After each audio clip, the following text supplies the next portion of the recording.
Humans have always looked into the night sky and wondered, who are we? Where are we? Are we alone? 100 years ago, a common understanding was that our galaxy, the Milky Way, was all there was. But now we can see more than 100 billion galaxies, and astronomy is on the verge of seeing light from the origin of the universe. How has this become possible? This building is Steward Observatory at the University of Arizona in Tucson. It began as one building with one telescope. Now, Steward Observatory has become much more than this one building. It is an institution of many telescopes and laboratories and people. It is the only lab in the world where massive telescope mirrors are made. It is a pioneer of infrared astronomy, which reveals what was once invisible to the eye. And it developed some of the most complex astronomy instruments for use in space. Why Steward Observatory came to be and what it gave birth to is the story of visionary people, the events of the modern age, and the human need to understand our place in the universe. This is the story of Steward Observatory.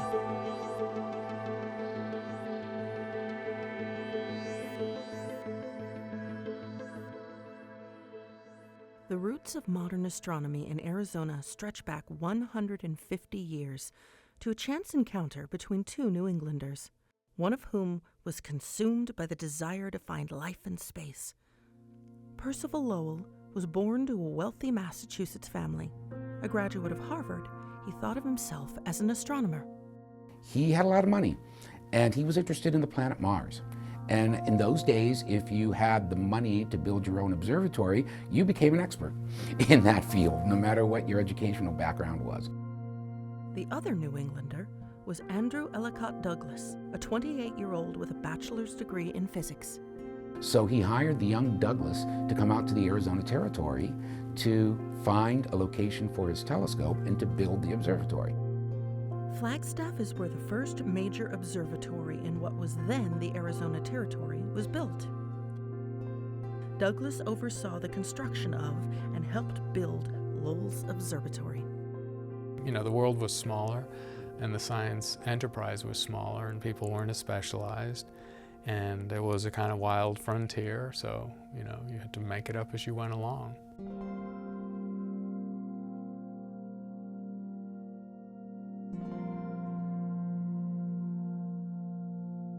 Lowell would come out from time to time and make observations, but it was basically from 1894 to 1900, A.E. Douglas ran the Lowell Observatory. At the turn of the 20th century, conventional wisdom held that there was a civilization on Mars. There were Martians, because Mr. Lowell said so, and he had the biggest telescope that was looking at Mars. Douglas would draw by hand what he observed on Mars. Lowell used these sketches to create his own imaginative drawings of Mars. And then he came up with an entire story of a dying civilization on a planet in a desert-like state, and canals are brought down from the ice caps of Mars to bring water to the Martian civilization. And of course, some of the articles published by Lowell would inspire H.G. Wells to write The War of the Worlds. One winter night, Douglas observed unusual activity on Mars. This was the sighting Lowell had long hoped for. Douglas was at the telescope in Flagstaff, observing Mars. Douglas saw something that looked like a wisp, like little wisps. For Percival Lowell, those wisps were proof of life on Mars. But to A.E. Douglas, they proved nothing. Douglas publicly disagreed with Lowell and lost his job. Douglas was basically fired for being a good scientist. Jobs in professional astronomy were not abundant in those days.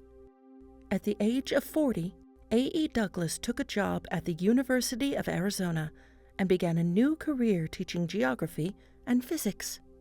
From the moment Douglas arrived in Tucson, He wanted to build an observatory that rivaled the Lowell Observatory in Flagstaff. There were only 3 larger telescopes in the United States, so he was trying to do something fairly substantial. In those days, you realized that the federal government or any sort of government entity didn't start funding basic science until after World War II. Because neither the university nor the state were interested in funding the proposed observatory, Douglas turned to private donors.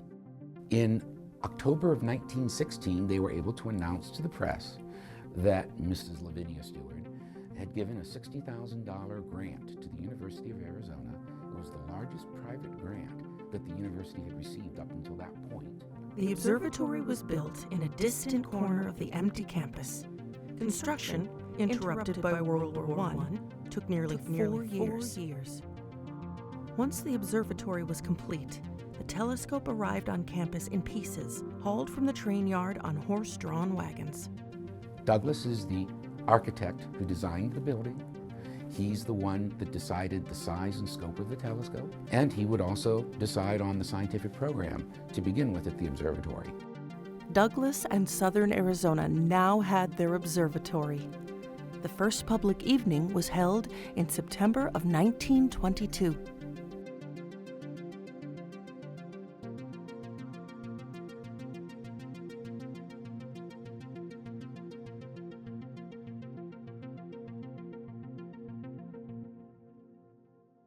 Science was to change dramatically in the years following the dedication of Steward Observatory.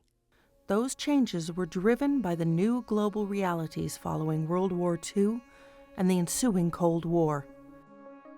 Astronomy changed as well.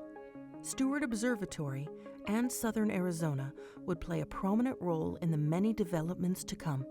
The National Science Foundation got started around 1950, a recognition that there was tremendous brain power that could do a lot of creative things as a result of World War II. America ought to create a strong science foundation to essentially become the research arm of the country. The federal government decided to create a national observatory. Astronomer Aidan Meinel was appointed to head it and find a place to locate it.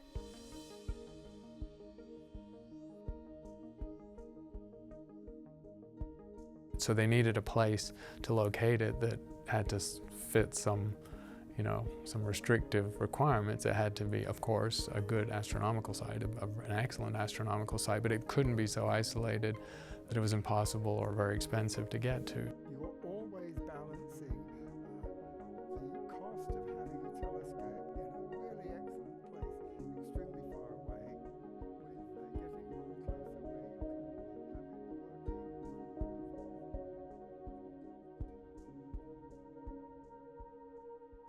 Meinel selected Kitt Peak, 50 miles west of Tucson, as the location for the new National Observatory. Meinel himself designed Kitt Peak's first telescope and had the site in operation by 1960. Kitt Peak soon became a world-class observatory and the cornerstone of a telescope boom in the Sonoran Desert. So during the 1950s, there were very generous appropriations, and those increased during the 60s and 70s. And universities were able to ride that tide and really build strong science establishments. Aidan Meinel was appointed director of Steward Observatory in 1963. Under his leadership, Steward Observatory began a decade of remarkable growth. Meinel relocated Douglas's 36-inch telescope to a new Steward Observatory building on Kitt Peak. Aidan was one of the most creative, and during the 3 or so years that he was the director of Steward Observatory, he basically put together the proposal through NSF and the state legislature of our 2.3 meter, 90-inch telescope on Kitt Peak. Meinel's next significant contribution was to help develop a telescope utilizing several mirrors in unison. Using light collected by several different mirrors was really a breakthrough from the concept you just got to keep on building bigger and bigger mirrors.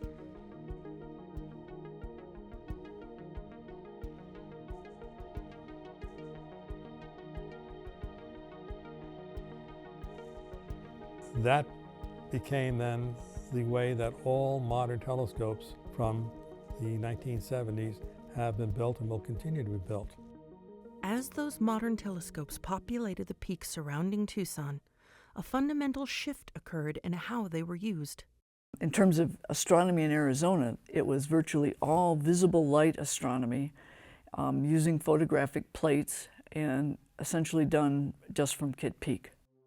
The visible spectrum is how our eyes see the night sky. Astronomers now have a way to see light from the infrared spectrum, what is otherwise invisible to our eyes. There's a lot of things in the night sky that are completely invisible to our eyes. These are things that are objects that only appear in the infrared. And many things are much brighter in the infrared than they are in the visible. You assume that as soon as you develop the technical means for a new kind of astronomy, it happens. But infrared astronomy had those technical means in the 1920s. And finally in the 1960s, people got really interested in it, and one of the key people was Gerard Kuiper. Gerard Kuiper established the Lunar and Planetary Laboratory at Arizona, where infrared astronomy was pioneered. The leading figure in infrared astronomy was Frank Lowe. Using instruments of his own design, Lowe began to observe planets in our solar system. New discoveries came very quickly.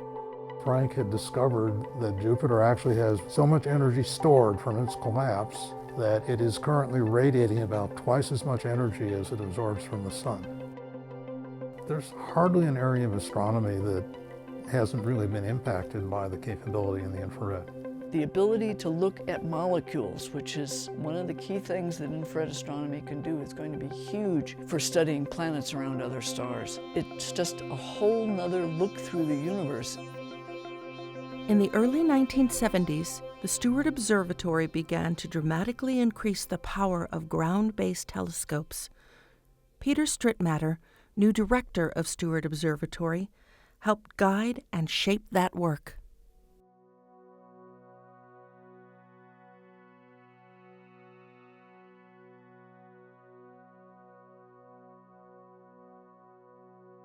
When Peter left as director some 37 years later, you couldn't imagine that anyone would have anything other than a world-class opinion of Steward. He took us from a modest-sized place to a frontline place, and that was all due to his vision and hard work. Peter just kept building, expanding, coming up with new ideas, being very creative, and a cautious bureaucrat would have stopped him many times, but the university, to its credit, didn't do that. One of Peter Strittmatter's most significant accomplishments was supporting the creative work of a singular scientist and the experiments he conducted at home.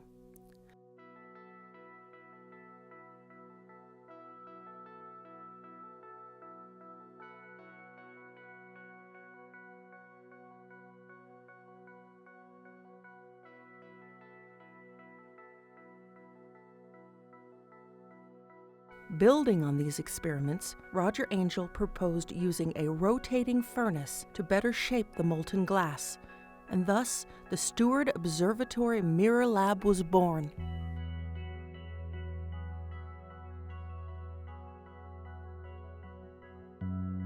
It's non-trivial to build an 8-meter sized furnace that spins, multiple times a minute, can heat glass to its melting point and keep spinning the entire time. By the late 1990s, the Steward Observatory Mirror Lab successfully cast the largest mirror ever made. In fact, they made 2 of them. The 2 mirrors are the eyes of the world's largest optical telescope, the Large Binocular Telescope on Mount Graham near Tucson. There's no other lab like it in the world, not even in private industry. They were not willing to take these sort of chances. So it's rare that a university lab can innovate, on a scale, a really industrial scale.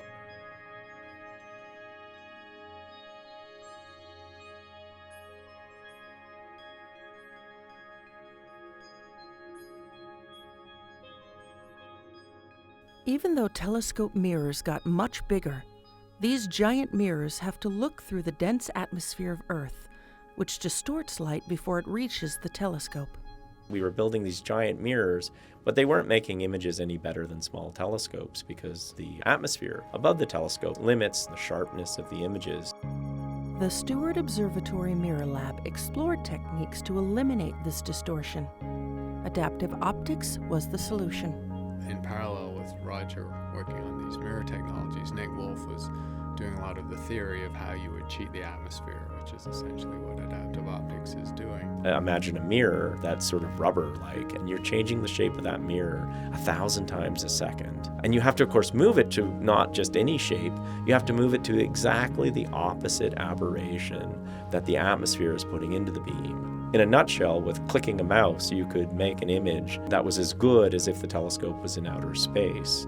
What's more important about it is it's changed people's concept of how to build really big telescopes. And now the whole rationale for 20-meter, 30-meter telescopes is based on using adaptive optics to sharpen up the images.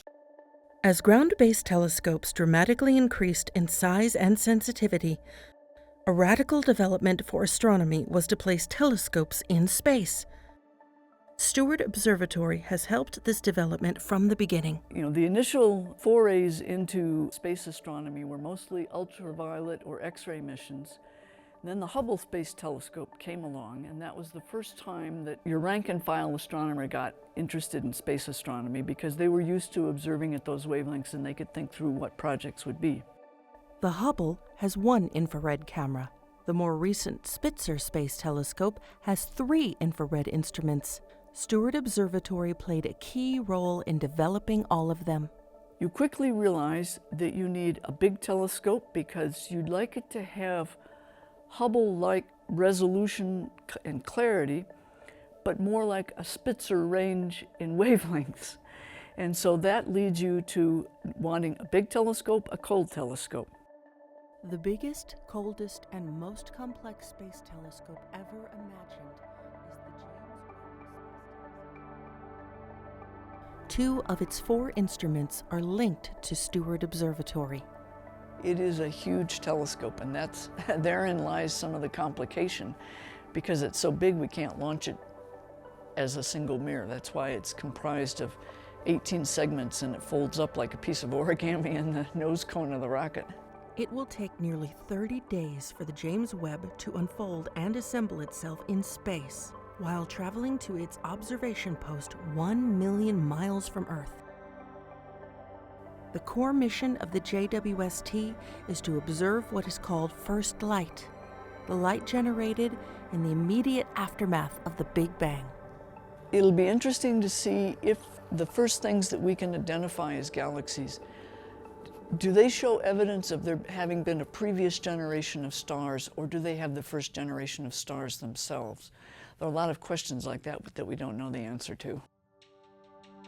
Back on Earth, Steward Observatory is helping to build the giant Magellan Telescope, located in Chile's Atacama Desert, over 8,000 feet above sea level. The giant Magellan is part of the next generation of very large telescopes.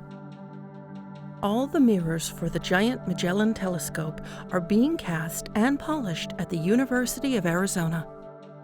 When we get the GMT 20, 30-meter telescopes and adaptive optics, then the ground-based telescopes will be able to have much finer resolution even than JWST.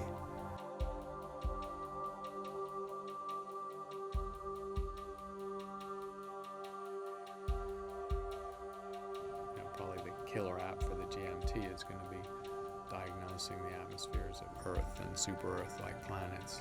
Not a huge number, but maybe a dozen or so, and trying to see alteration of those atmospheres by microbes, which would be the first detection of life anywhere else. So that will be a millennial type discovery if it happens at the GMT. Can we actually find the biosignatures of life and living worlds out there? And that's the exciting sort of scientific questions that are driving the next generation of telescopes, like the Giant Magellan Telescope.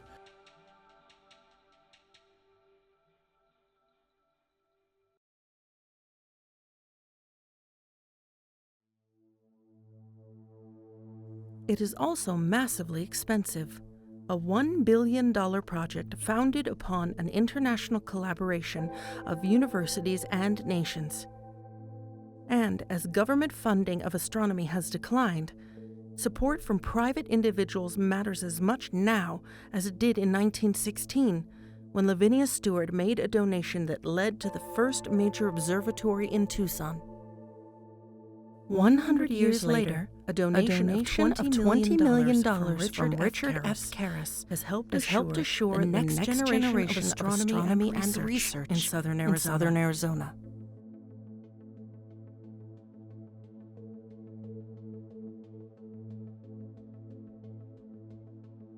A.E. Douglas began the Steward Observatory. One might well wonder what he would make of it today. He said this in his dedication, that